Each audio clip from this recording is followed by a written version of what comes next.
अल्हम्दुलिल्लाह रब्बिल आलमीन वस्सलातु वस्सलामु अला सय्यिदिल मुरसलीन अम्मा बअद फ़ऊज़ बिल्लाहि मिनश शैतानिर रजीम बिस्मिल्लाहिर रहमानिर रहीम सलातु वस्सलामु अलैका या रसूलल्लाह व अला आलिका व अस्हाबिका या हबीबल्लाह सलातु वस्सलामु अलैका या नबियल्लाह व अला आलिका व अस्हाबिका या नूरल्लाह।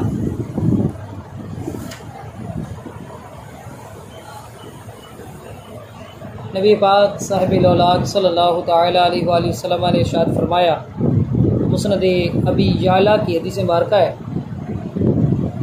कि मुझ पर दुरूद पाक की कसरत करो, बेशक ये तुम्हारे लिए तहारत है, पाकीज़गी है। ये दुरूद पाक की कसरत करनी चाहिए। कसरत कितनी है, कितना दुरूद पाक हो तो कसरत में आएगा। तो उलमा ने इसकी मुख्तलिफ तादाद बयान की। अक्सरियत जिस पर मुत्तफिक है वो है 313। रोज़ाना 313 मरतबा दुरूद पाक अगर पढ़ लें तो फिर आपका शुमार कसरत से ज़्यादा दुरूद पाक पढ़ने वालों में किया जाएगा। एक दफ़ा मोहब्बत के साथ दुरूद पाक पढ़ लें। सल्लल्लाहु अलैहि वसल्लम सलातो व सलाम अलैका या सय्यदी या रसूलल्लाह व अला आलिका व अस्हाबिका या नूरल्लाह। आज जो हमारा दर्स फ़िक़्ह का मौजू है वो है गुस्ल। गुस्ल का तरीक़ा क्या है, गुस्ल के फ़राइज़ क्या हैं, गुस्ल की सुन्नतें क्या हैं, गुस्ल के अंदर कौन सी चीज़ें मकरूह हैं, किन चीज़ों से गुस्ल फ़र्ज़ होता है, और इसके ज़िमन में और बहुत सारे मसाइल इंशाअल्लाह आज के दर्स में होंगे। सबसे पहले गुस्ल का जो हनफी तरीक़ा है सुन्नत के मुताबिक वो क्या है।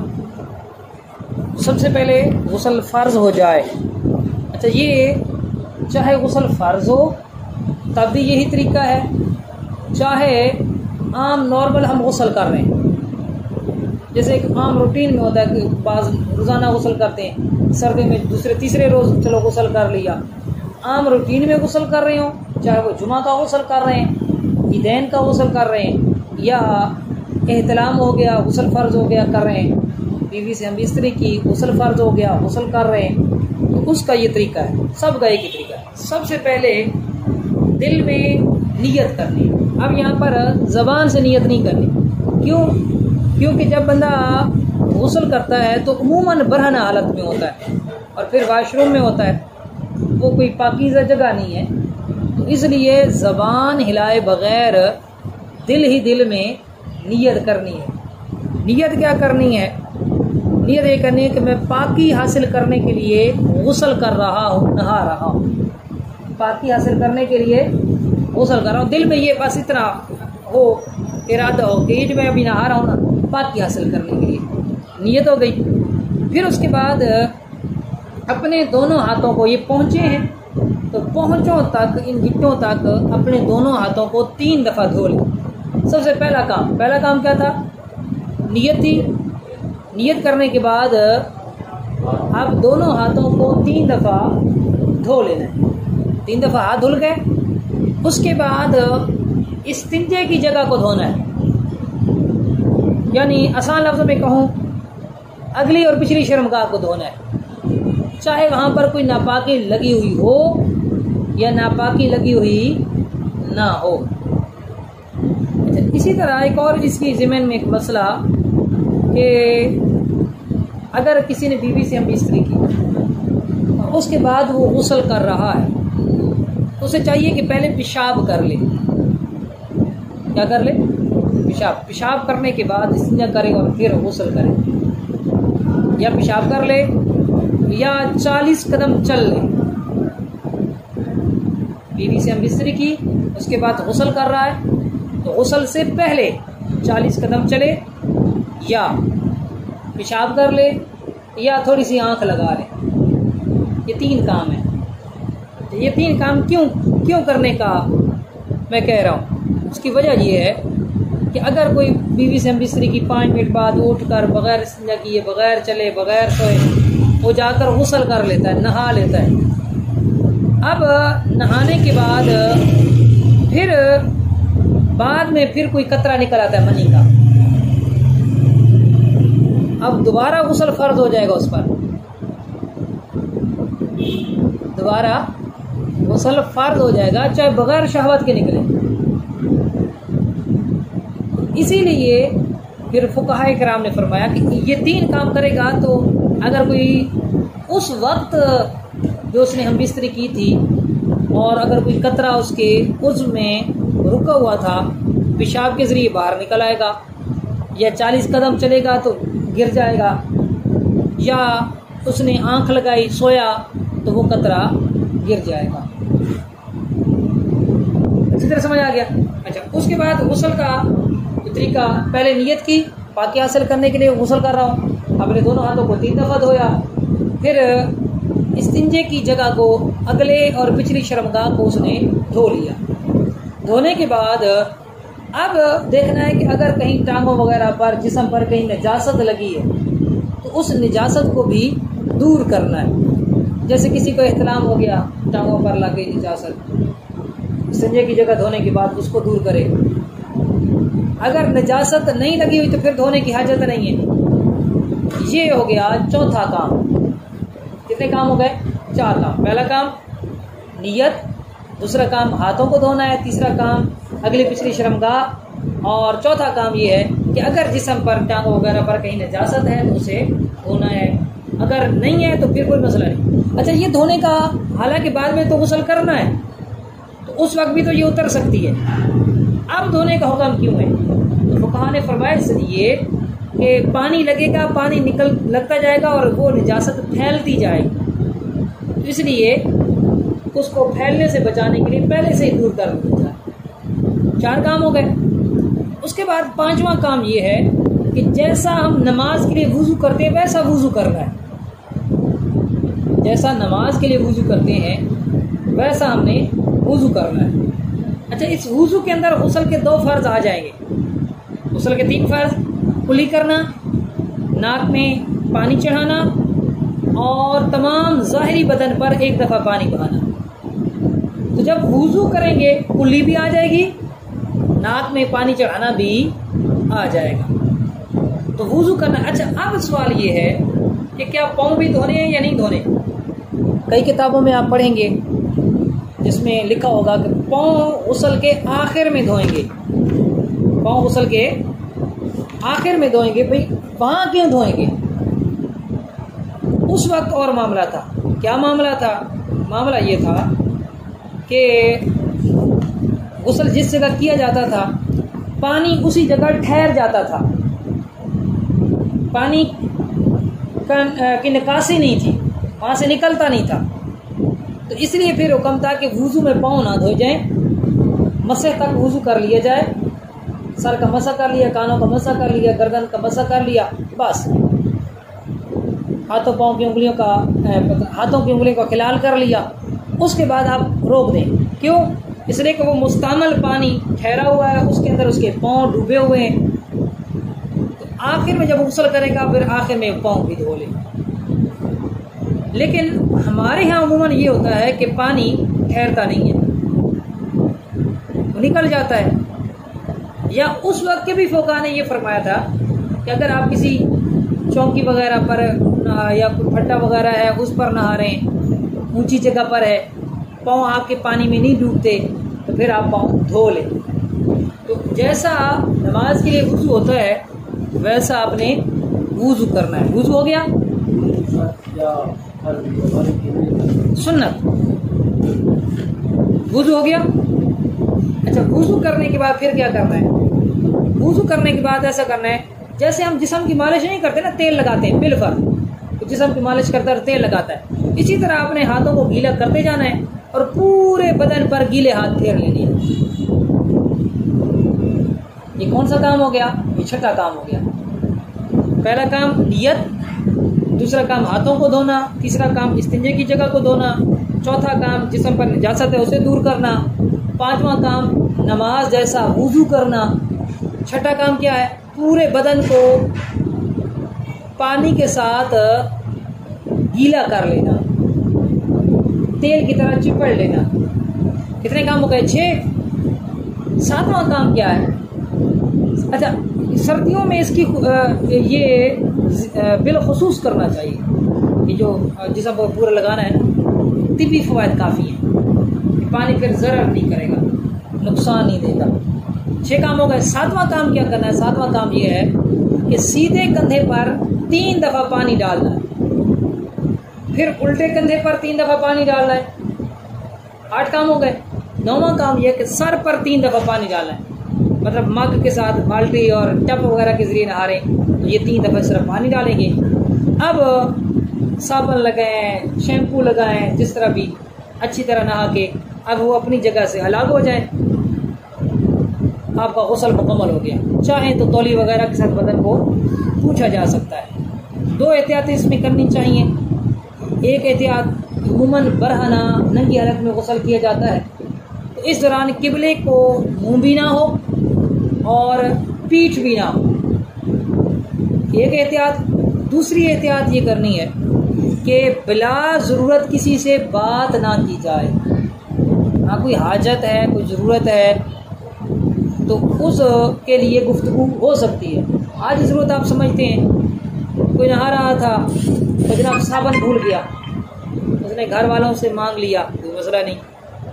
नहा रहा था, पानी रुक गया तो दरवाज़ा बजाया, उसने कहा जी पानी चला दो, मोटर चला दो, पानी ख़त्म हो गया। तो ये ज़रूरत है, इसके लिए गुफ्तगू बिल्कुल कर सकता है। बिला ज़रूरत गुफ्तगू करेगा तो ये ना मकरू है।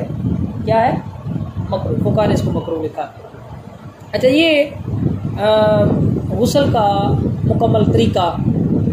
उसके बाद जब गुस्ल कर लिया, उसके फ़ौरन बाद कपड़े पहने। अगर मकरू वक्त ना हो तो नफल 2 रकत पढ़ना ये मुस्तहब है गुस्ल के बाद। जैसे वुज़ू की बात होती है ना, जिसे तहियतुल वुज़ू कहा जाता है, कि वुज़ू किया और अभी आज़ा पर तरी है, नहीं इसको तहियतुल गुस्ल नहीं कहते, वैसे ही इसको कहते हैं 2 रकत नफल कहते हैं।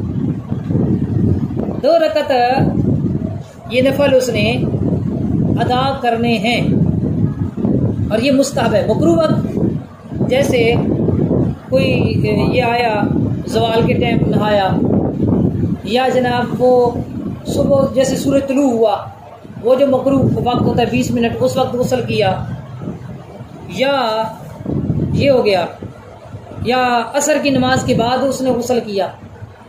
असर के बाद भी तो नवाफिल नहीं पढ़ सकते ना, या फजर के वक्त उसने गुस्ल किया, फजर की नमाज का वक्त दाखिल हो गया था, उस वक्त भी नवाफिल नहीं पढ़ सकते, पढ़ना नाजायज़ है, गुनाह है। ये हमारा उसका मुकम्मल तरीका हो गया।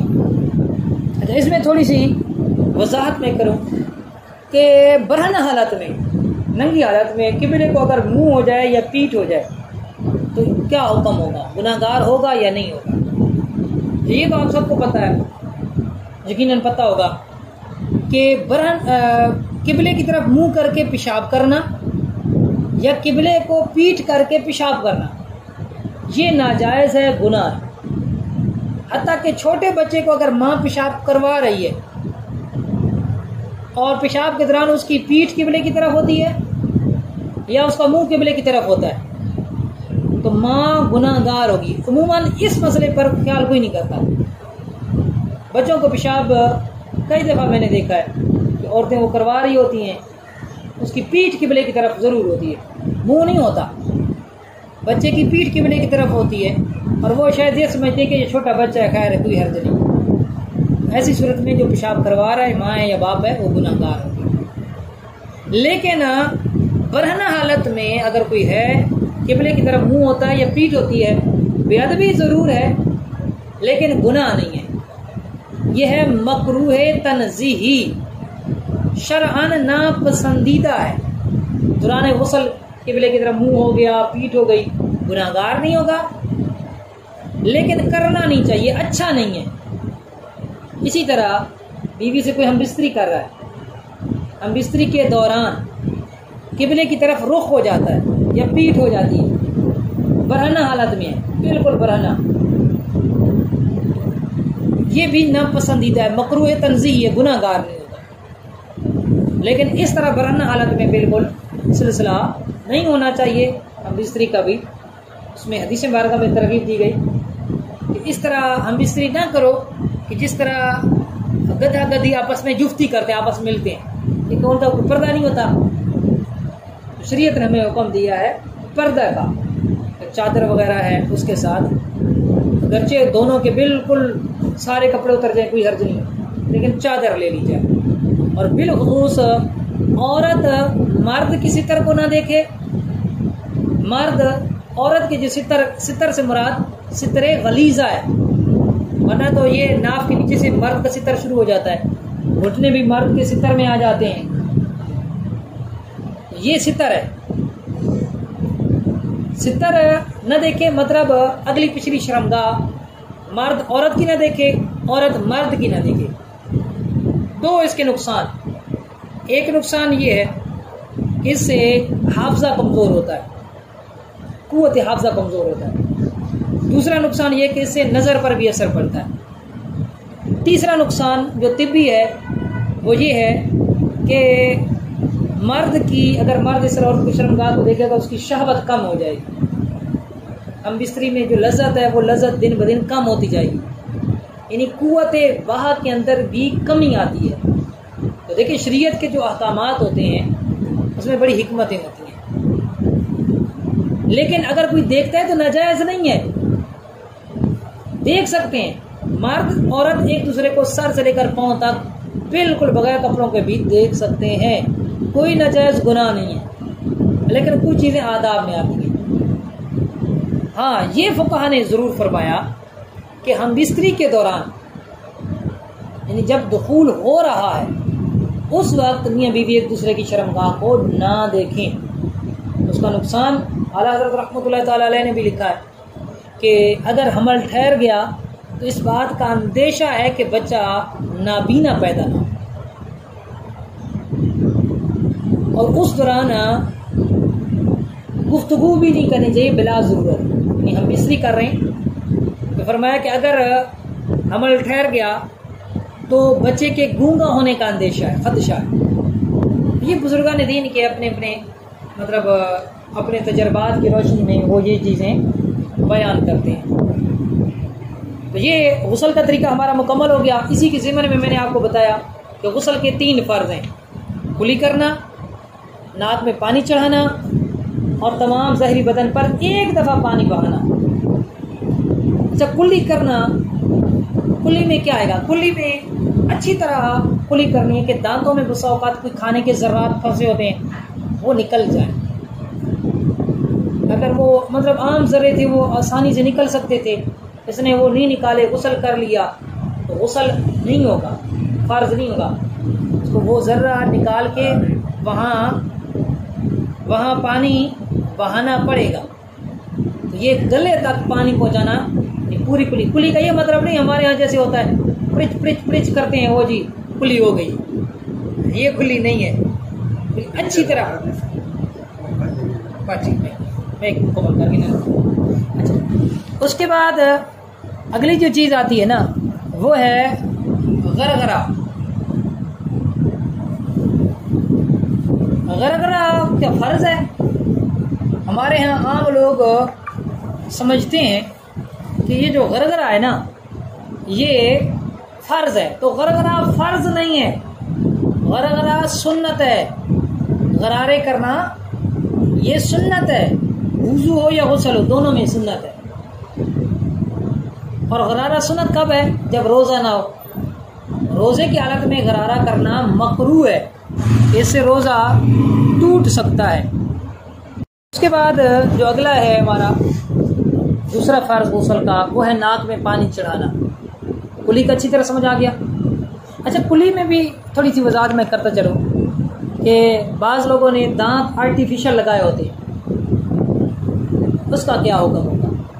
तो अगर ऐसे दांत हैं जो बाहर निकल आते हैं, फिट नहीं है, तो फिर ज़रूरी है, फ़र्ज़ है कि उनको निकाल कर कुली की जाए।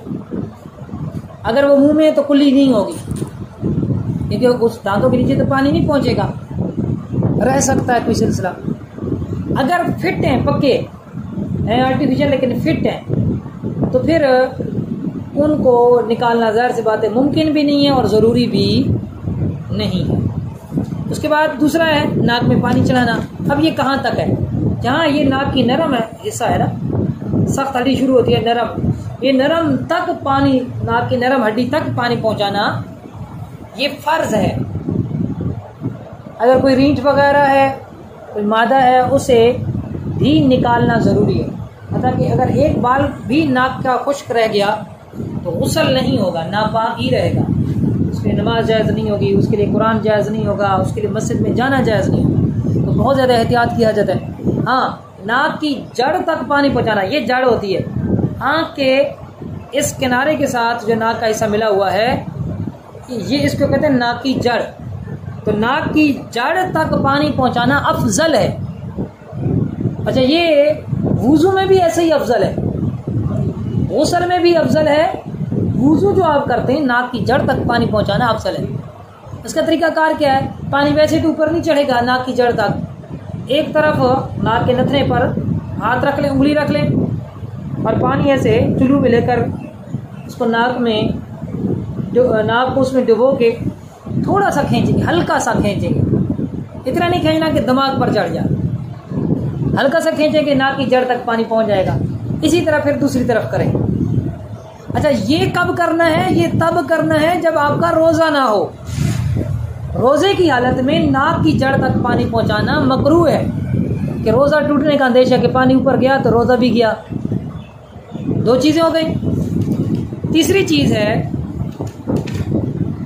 तमाम ज़ाहरी बदन पर पानी का बहाना, सर से लेकर पाँव तक। तो इसमें कई जगह ऐसी होती हैं कि जिनमें अगर कोई एहतियात नहीं करेगा तो इस बात का काफ़ी अंदेशा है कि वो जगह सूखी रह जाए, कि अगर एक बाल के बराबर भी जगह सूखी रह गई गुस्ल नहीं होगा। अब वो कौन सी जगह हैं, तो फुक़हा ने, अमीर अल-सुन्नत दामत बरकातुहु आलिया ने भी बयान की, भारी शरीयत में भी हैं। कई जगह ऐसी हैं जिसमें मर्द औरत दोनों को एहतियात करनी चाहिए। जैसे मर्द के अगर बाल हैं और बाल उसके गुंदे हुए हैं, उसने जूड़ा बालों का बनाया हुआ है। अच्छा, अवलन तो ये याद रखें कि मर्द के लिए बालों का जूड़ा बनाना नाजायज़ है, क्यों, औरत के साथ मुशाबहत है। और ऐसे मर्दों पर नबी पाक सल्लल्लाहु अलैहि वसल्लम ने लानत फरमाई है कि जो मर्द औरतों की मुशाबहत इख्तियार करें, और ऐसी औरतों पर भी लानत की है जो मर्दों के साथ मुशाबहत इख्तियार करें, यानी कोई ऐसा काम करें जो मर्द मतलब उसको देख कर कोई ये कहे यार ये तो जड़ा वाला काम की होती है, ये तो मर्दों वाला आपने काम किया है। जैसे मर्द औरत के कपड़े पहन ले या औरत मर्दाना कपड़े पहन ले। मुझे याद है हम जब छोटे थे तो उस वक्त हमारे मोहल्ले में जब कोई शादी होती थी ना, तो एक औरत, अल्लाह उसकी बख्शिश करे, फौत हो गई है, तो वो फिर जब शुगल मेला लगाती थी तो मर्दाना कपड़ा पहन लेती थी, मर्दाना लिबास पहन के तो वो शुगल मेला किया। तो लाइल्मी की वजह से मतलब वो एक काम उनसे हुआ। अब चाहे वो शुगल के लिए करें, संजीदा हालत में करें, औरत ऐसी सख्त गुनाहगार होगी। इसी तरह मर्द भी, कई आपने वीडियोस देखे होंगी, शुगली वीडियो, वो जी लड़का है औरतों वाले कपड़े पहन के, लिपस्टिक लगा के, वो जी लड़की बन के, तो वो जी वीडियो बना रहा है और लोगों को हंसा रहा है और खुश कर रहा है। ऐसा मर्द भी गुनाहगार होगा, ऐसों पर लानत की गई। इसी तरह एक और चीज़ जिसकी तरफ तवज्जो नहीं होती कि घरों के अंदर औरतें मर्दाना, अच्छा मर्द तो औरतों की चप्पल पहनते नहीं हैं, उम्मन उनके पाँव में आते ही नहीं हैं, उनके चप्पल छोटे होते हैं, मर्द के बड़े होते हैं, पाँव मोटा होता है। लेकिन इसका उलट हो जाता है कि औरत के पास चप्पल नहीं है, मर्द क्या गए पहन लिए। अच्छा, ये भी कम होता है लेकिन होता ज़रूर है। लेकिन एक और चीज़ है जिसकी तरफ तवज्जो नहीं होती, वो क्या है कि वाशरूम के अंदर पहले तो हमारे यहाँ इतने मतलब लैट्रिनें होती नहीं थी और ये सिलसिला नहीं था। अब अमूमन ये वाशरूम बन गए हैं, अटैच वाशरूम बन गए हैं। अच्छा, उनमें जूता रखा होता है अमूमन मर्दाना जूता होता है। अब वो वाशरूम में औरत जा रही है, मर्दाना जूता पहन कर ही जाएगी, तो ऐसी औरत भी गुनाहगार होगी, मर्दाना जूता पहन रही है। अच्छा, इसी मसले में मेरी किसी से बात हुई तो वो कहते हैं नहीं जी ये तो बाहर तो नहीं हो, वो तो वॉशरूम जा रही है। तो भाई वो मुशाहबत जो है मर्दों के साथ इख्तियार करना या मर्दों का औरतों के साथ इख्तियार करना, चाहे बंद कमरे में करे, अंधेरे में कोई करे, सबके सामने करे, मुशाहबत तब भी हो रही है, लिहाजा ये सूरत नाजायज़ है। अब मर्द ने अगर वो बाल की चोटी बनाई हुई है, जूड़ा बनाया हुआ है, तो मर्द पर ये फर्ज है कि वो जूड़ा खोलकर बालों पर पानी बहाए।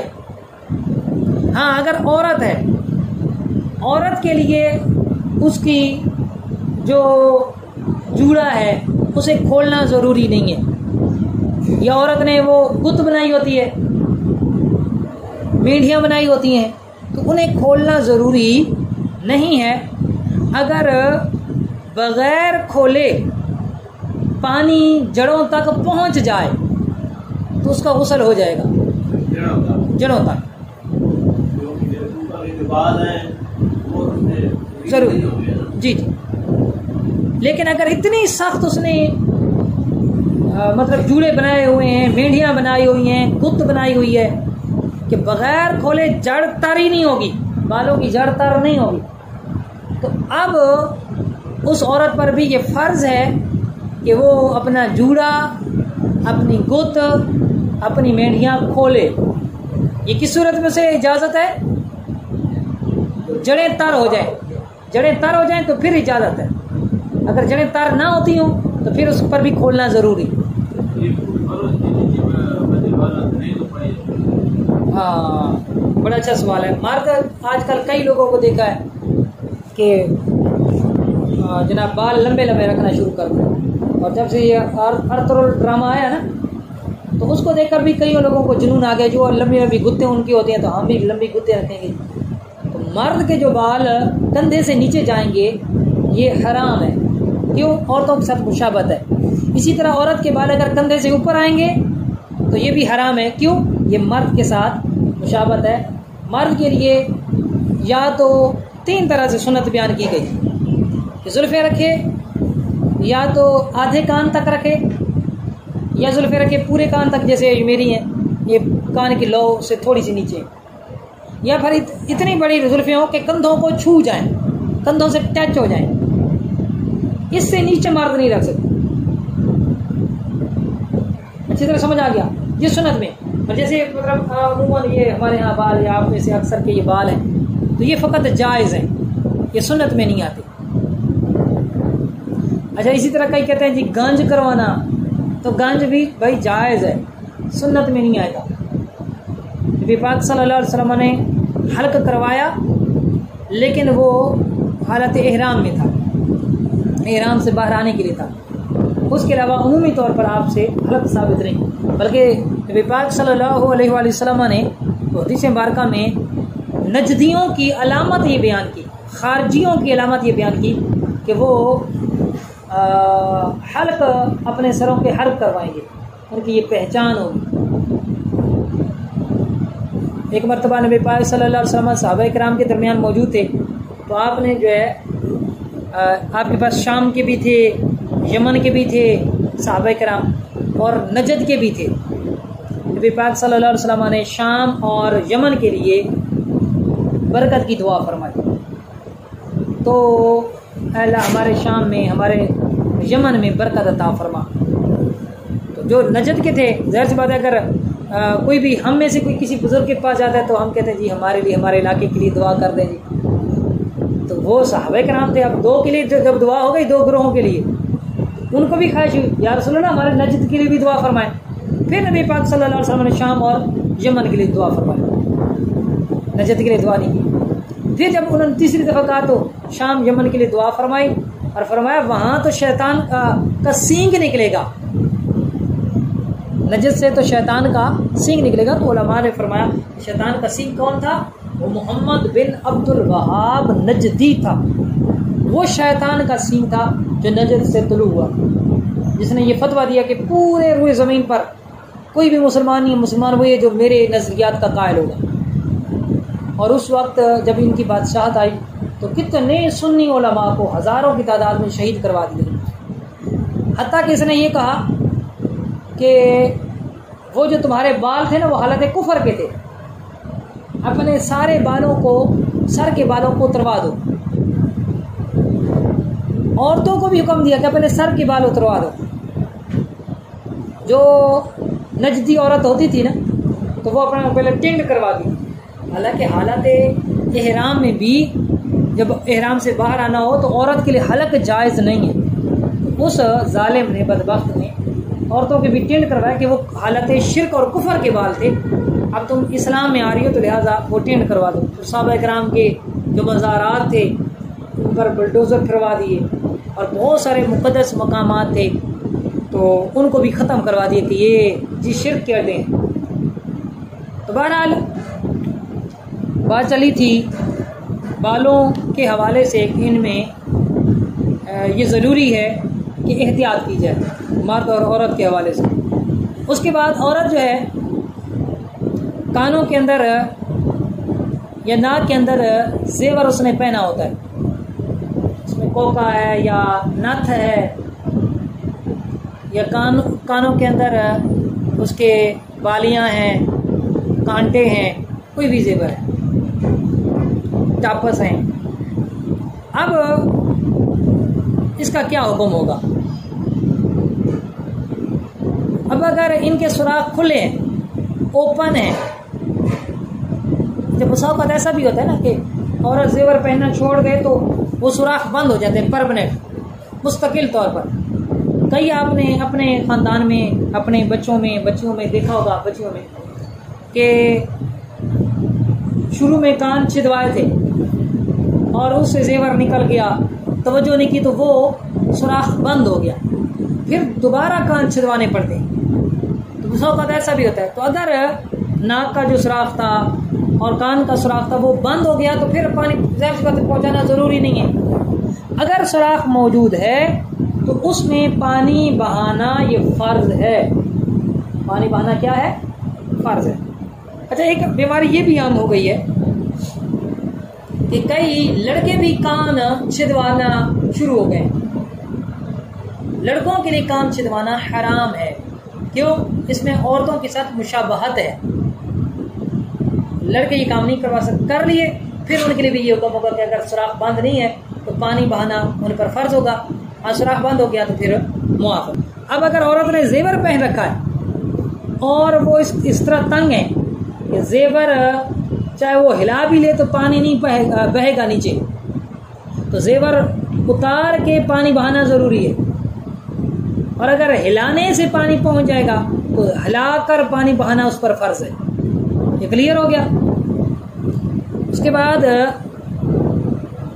आगे हैं जनाब भौहों के बाल, मूछें घनी हैं, उसके नीचे की जिल्द और दाढ़ी है मर्द की, तो दाढ़ी का हर बाल, उसकी खाल, उस बालों की जड़, इसका तर करना ज़रूरी। इस तरह मूछें घनी हैं तो इनका लिहाज रखना, भौहों के बाल घने हैं तो इनका ख्याल रखना कि बिसौकत बंदा तवज्जो न करे तो ये जगहें खुश्क रह सकती हैं। उसके बाद जो कान है, कान का हर हिस्सा, ये सुराख बिसौकत तवज्जो लोग नहीं करता, तो अब ये जो हिस्सा है कान का, ये ज़हरी हिस्सा, कान का पीछे वाला हिस्सा, मुकम्मल इस पर पानी बहाना ज़रूरी है। अगर ये खुश्क रह गया तो गुस्ल नहीं होगा। क्लियर हो गया। उसके बाद जब औक़ात ऐसा होता है कि कान के पीछे बाल, जैसे अब मेरी ये जुल्फ़ें कान के पीछे आई हुई हैं, अगर मैं एहतियात नहीं करूँगा, इसको हटा कर इधर पानी नहीं बहाऊँगा तो हो सकता है कि जगह खुश्क रह जाए। तो अब इस पर भी पानी बहाना ज़रूरी है, एहतियात करना कि बाल हटाएं और पानी बहाएं। अच्छा, इसी तरह औक़ात ऐसा होता है कि थोड़ी और ये जो गले का जोड़ है ना, कईयों की ये जो चिन है, चिन कहते हैं ना सर थोड़ी को, अच्छा ये किसी की डबल होती है, आपने देखा होगा कईयों की डबल हो जाती है, थोड़ा मोटा हो गया तो ये जगह ना इधर सलवट हो जाती है। जब ऐसे करके गला ऊपर करके पानी नहीं बहाएंगे तो पानी नहीं बहेगा। तो यहाँ पर भी एहतियात करना ज़रूरी है, मर्द हो या औरत दोनों एहतियात करेंगे। इसी तरह हाथों को उठाकर ये बगलों से पानी बहाएंगे, ये भी ज़रूरी है। अगर ऐसे पानी बहाया तो खुश्क जगह रह सकती है, तो हाथ को ऐसे उठाकर यहाँ पर पानी बहाना ये ज़रूरी है। इसी तरह जो बाजू है, बाजू का हर हिस्सा अच्छी तरह कि ये गुलाई में बसाव का पानी ऊपर डालें तो नीचे से कोई हिस्सा खुश्क रह सकता है, तो इसमें भी एहतियात करना ज़रूरी है। इसी तरह जो पीठ है, कमर है, कमर पर बाल वगैरह हैं या नहीं है, तो इसमें भी एहतियात करें। तो हो सकता है यहाँ पर भी कोई हिस्सा खुश्क रह सकता है, अच्छी तरह पानी बहाएं। फिर उसके बाद जो पेट है, जिनका मोटापा होता है, पेट में सिलवटें पड़ जाती हैं, 2-2, 3-3, 4-4 तहें बन जाती हैं। तो हर सिलवट को अच्छी तरह करके पानी बहाना ये ज़रूरी है कि अगर किसी ने इस तरह नहा लिया और सिलवटों को उठाकर पानी नहीं बहाया तो उसका गुस्ल नहीं होगा। इसी तरह अगर नाफ है और शक है कि पता नहीं पानी गया या नहीं, तो नाक में उंगली फेर ले, ये हो गया। उसके बाद रान, ये जो टांग है और पेड़ू है, इसके जोड़ को, यानी रान का जो जोड़ है पेट के साथ मिल रहा है, ऊपर वाले धड़ के साथ मिल रहा है, इसमें भी एहतियात करना ज़रूरी है। इसमें भी एहतियात की जाए कि अच्छी तरह पानी बहाया जाए, कहीं इसमें से कोई चीज़ एक लाइन बराबर भी खुश्क रह गई तो गुस्ल नहीं होगा। इसी तरह अगर कोई बैठ कर नहा रहा है, तो जब बैठ कर नहाएगा तो ये पिंडली और रान ये आपस में मिले होते हैं, तो इसके नीचे का हिस्सा यहाँ पर ये खुश्क रह जाएगा, इसको भी इसमें भी एहतियात की जाए और पानी बहा लिया जाए। इसी तरह दो जो सुरीन है, जो पट हैं, उनके जो मिलने की जगह है आपस में, तो वहाँ पर भी पानी बहाना ज़रूरी है। अगर कोई एहतियात नहीं करेगा तो जगह खुश्क रह सकती है, इस तरह गुस्ल नहीं होगा। इसी तरह जो पिंडलियाँ हैं, घुटने से नीचे पिंडली, अच्छा इस पिंडली की जो गुलाई है ना, तो इसमें भी बेहतियाती मुसाफत हो जाती है, ये पानी अच्छी तरह नहीं बहता, तो इसमें भी एहतियात की जाए। इसी तरह मर्द है, वो अपने शर्मगाह को ज़कर जिसे कहते हैं अरबी में, मर्द की जो अगली शर्मगाह है उसे क्या कहते हैं? ज़कर कहते हैं, जाल काफ रा, ज़कर। और उसके नीचे जो फोते होते हैं उसे उनसायैन कहते हैं। क्या कहते हैं? उनसायैन। ये ज़कर और उनसायैन, इनकी निचली जो तह है, अच्छी तरह निचला जो सतह है, इस पर अच्छी तरह पानी बहाएं कि कोई जगह खुश्क ना रहे। इसी तरह उनसायैन जो निचले हिस्से का जो जोड़ है, जो निचले हिस्से से मिल रहा है, वहाँ पर भी एहतियात की जाए कि कोई जगह खुश्क ना रह जाए। इसी तरह अगर कोई ऐसा है कि जिसका खतना नहीं हुआ, मर्द है, जिसे बाज के खतरे नहीं होते, कैसे नहीं होते कि बाद में इस्लाम कबूल किया, अब वो इस कंडीशन में, इस उम्र में है कि अगर वो खतना करवाता है तो डॉक्टर कहते हैं कि तुम्हारे लिए बायसे ज़रर है, फिर शरीयत उसे इजाज़त देती है खतना ना करवाए। बिल्कुल जो बूढ़ा है, इस्लाम कबूल किया, खतरा नहीं था, तो खतरा ना करवाए, क्या अगर उसके लिए बायसे ज़रर है। जवान है, डॉक्टर कहते हैं ज़रर नहीं है, तो खतना करवा लेगा। अच्छा, अब सवाल ये भी होता है कि जिसने इस्लाम कबूल किया, नौ मुस्लिम है, तो खतना ज़ाहिर सी बात है डॉक्टर के सामने सितर तो खोलना पड़ेगा। तो आला हज़रत रहमतुल्लाह तआला अलैह ने फुक़हा के हवाले से लिखा है कि सितर अगरचे खोलना पड़े तो खोल सकता है। क्यों? क्योंकि ये एक इस्लामी शाइर है और यहाँ पर ज़रूरत मौजूद है। अगर बायसे ज़रर नहीं है, बायसे नुकसान नहीं है, तो बालिग शख्स तो बड़ा है, वो डॉक्टर के सामने अपना सितर खोल के खतना करवा सकता है। या बिल फर्ज उसने पहले खतना करवाया ही नहीं, बड़ा हो गया। आजकल तो ऐसा नहीं होता, पहले दौर में ऐसा हम देखते थे कि जी वो बहुत बड़े हो गए और जी उसकी सुन्नतां थी पईयां, तो वो नशे वतन घरू ते उसे प्यू डाले थे, चाचे लभदे वतन पे किरे गए, मतलब इस उम्र तक पहुंच जाते थे। हो सकता है उस मतलब लड़के की जो बालिग होने की उम्र है 12 से लेकर 15 साल के दरमियान होता है। हो सकता है वो 12 साल के बाद उसे इस्लाम हो गया हो, वो बालिग हो गया हो, उस पर शरीयत क्या काम। फिर भी बहरहाल उसके लिए खतना करवाना जायज़ है। तो अगर खतना नहीं करवाया तो जाहिर सी बात है जो ऊपर ज़कर के ऊपर जो खाल है उस खाल को पीछे करके चढ़ा कर वहाँ पर भी पानी बहाना मर्द पर फर्ज होगा, अंदर की खाल पर। अब जो औरत है ना, औरत के लिए कई एहतियातें हैं। ये मर्द के लिए मुकम्मल हो गई। औरत के लिए क्या एहतियात है कि अगर उसके पिस्तान जो है वो लटके हुए हैं, ढलके हुए हैं, तो उसे उठाकर नीचे जो हिस्सा है उस पर पानी बहाना उस पर ज़रूरी होगा कि अगर वो अपने पिस्तानों को नहीं उठाएगी तो नीचे कोई जगह खुश्क रह सकती है। एक चीज़ हो गई। इसी तरह पिस्तान और पेट के जोड़ यानी जो आपस में मिल रहे हैं ना नीचे वाला, तो जो जोड़ है उसमें लकीर नमा जगह खुश्क रह सकती है। तो फुक़हा ने फरमाया कि उसे भी इस मकाम पर भी एहतियात करनी चाहिए। इसी तरह जो औरत की शर्मगाह होती है ना उसको कहते हैं फ़र्ज। क्या कहते हैं? फ़र्ज। मर्द की शर्मगाह को ज़कर कहते हैं। अच्छा, जो पिछली शर्मगाह होती है मर्द की हो या औरत की उसको कहते हैं मक़अद। क्या कहते हैं? मक़अद कहते हैं। जो मर्द की अगली शर्मगाह है उसे ज़कर कहते हैं, औरत की शर्मगाह को फ़र्ज कहते हैं। आप किताबों में पढ़ेंगे तो फ़र्ज आगे। अच्छा, फ़र्ज की दो किस्में होती हैं। औरत की जो शर्मगाह है ना, एक होती है फ़र्ज खारिज, एक होती है फ़र्ज दाखिल।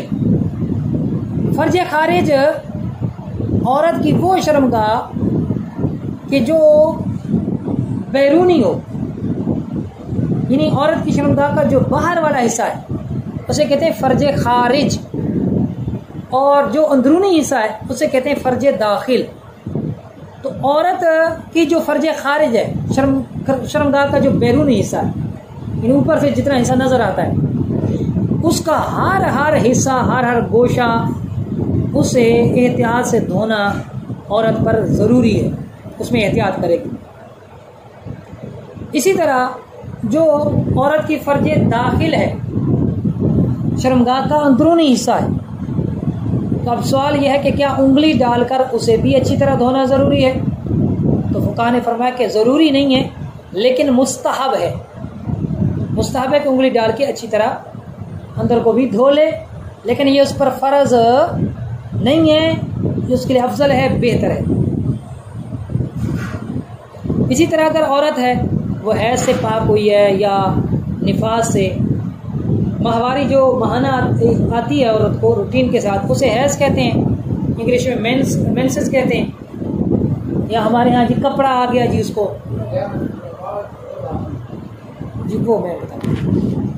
अच्छा, इसी तरह बच्चा पैदा होने के बाद जो खून आता है उसे कहते हैं निफास। तो हैज़ निफास से जब फारिग हो ना, तो किसी टिशू के साथ, कपड़े के साथ, रुई के साथ अंदर को साफ कर लेना औरत के लिए मुस्तहब है, लाजिम नहीं है, मुस्तहब है। इसी तरह औरतें सौकत उन्होंने नाखून पॉलिश लगा रखी होती है, तो नाखून पॉलिश को भी उतारना ज़रूरी है, वरना गुस्ल नहीं होगा। अच्छा, अब इन्होंने पूछा कि हैज़ निफास की हालत में नमाज, रोज़े का हुक्म। हैज़ निफास की हालत में नमाज हराम, रोज़ा हराम, कुरान की तिलावत करना चाहे ज़बानी है हराम, कुरान को छूना बगैर बिला हाइल ये भी औरत के लिए हैज़ निफास की हालत में हराम। हैज़ निफास की हालत में हम बिस्तरी हराम। हैज़ निफास की हालत में खाना काबा का तवाफ़ हराम। हैज़ निफास की हालत में मस्जिद में दाखिल होना औरत के लिए हराम है। हाँ, कुरान पाक की तिलावत सुन सकती है, पढ़ती नहीं है, सुन सकती है, जायज़। इसी तरह अगर कोई कपड़ा है, कपड़ा के अंदर कुरान पाक लिपटा हुआ है गिलाफ के अंदर, उसके साथ भी उठा सकती है। इसी तरह जिस मर्द पर गुस्ल फ़र्ज़ है, फ़र्ज़ हालत में इसके लिए कुरान पाक को छूना बगैर किसी रुकावट के हराम। कुरान पाक की तिलावत करना चाहे ज़बानी है, कुरान की नियत से हराम। इसी तरह बीवी से हम बिस्तरी होना गुस्ल फ़र्ज होने की हालत में ये हराम नहीं है, हराम नहीं है। गुस्ल फ़र्ज है, दोबारा हम बिस्तरी करना चाहता है तो उसके लिए गुस्ल करना ज़रूरी नहीं है, इस्तिंजा कर ले और बेहतर यह है कि वुज़ू कर ले। दोबारा अगर एक रात में दोबारा हम बिस्तरी करना चाहता है तो उसके बाद मर्द पर गुस्ल फ़र्ज है, खाना काबा का तवाफ़ हराम, मस्जिद में दाखिल होना हराम। लेकिन हज़रत अली मुर्तज़ा रज़ियल्लाहु तआला अन्हु को हुज़ूर अलैहिस्सलातु वस्सलाम ने ये इस्तिस्ना फरमाया उनके लिए, हज़रत अली गुस्ल फ़र्ज होने की हालत में भी मस्जिद में आ सकते हैं।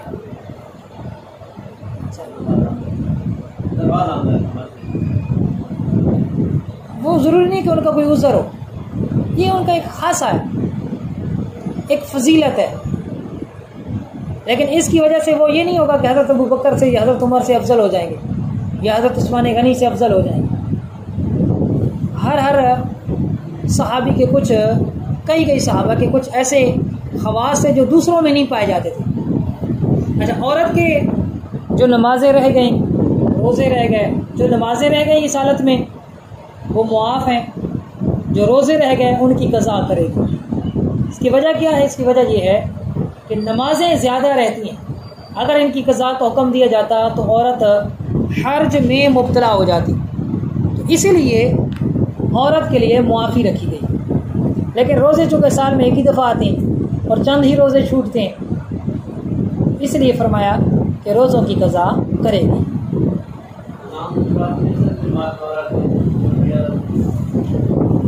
जी, मर्द जो है अगर जनाबत की हालत में है तो आगे इंशाल्लाह अहकाम तो आ रहे हैं, नापाकी की हालत में है तो ऐसी सूरत में मर्द के लिए बेहतर ये है कि कुल्ली कर ले। बेहतर ये है कुल्ली कर ले। कुल्ली करने के बाद वो आज़ान का जवाब दे सकता है। इसी तरह औरत भी है, वो भी अगर गुस्ल फ़र्ज है, उसका गुस्ल फ़र्ज है तो वो भी आज़ान का जवाब दे सकती है। लेकिन बेहतर यह है कि कुल्ली करके दे। बग़ैर कुल्ली किए भी अगर आज़ान का जवाब देते हैं तो तब भी हरज नहीं है। इसी तरह इस हालत में दुरूद शरीफ पढ़ना है, ज़िक्र व अज़कार करना है, कोई दुआएं पढ़नी है तो ये भी कर सकते हैं। लेकिन बेहतर यह है कि वुज़ू कर लें या कम अज़ कम कुल्ली कर लें।